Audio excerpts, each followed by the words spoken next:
Hi students, let's listen to English for today's practice. Three fishes lived in a pond. One fish was very wise, one was intelligent but lazy, and the third never planned ahead.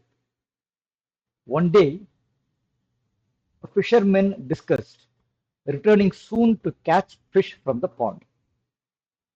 The wise fish immediately left through a connecting stream. The second fish escaped only when danger arrived. The third fish ignored the warning and stayed.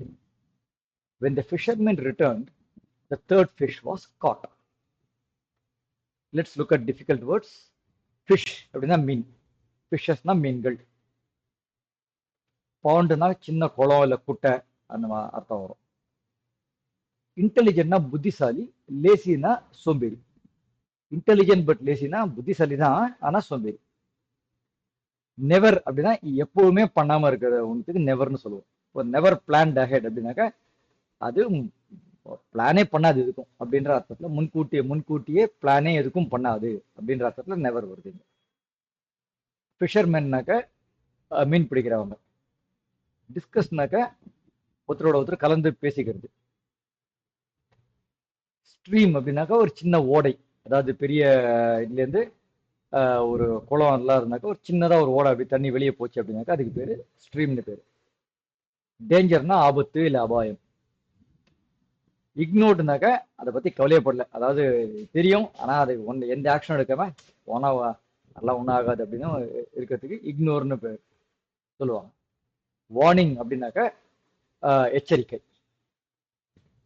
Okay, இப்போ now that you know the new words, see what you understood. Once you have understood, run the video. I will explain in Tamil. Okay, இப்போ நான் தமிழ்ல சொல்ல போறேன்.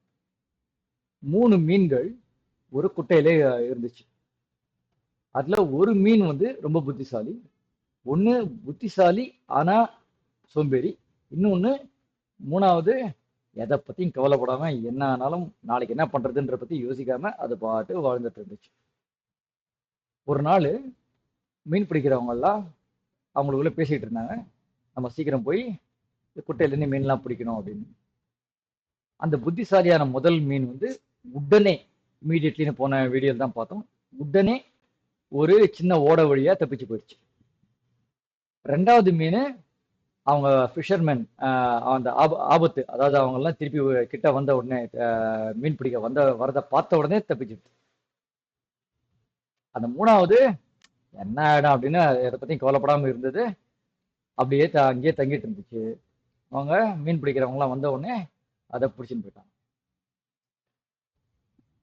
If you have the same understanding, very good, but please keep listening over and over and over again.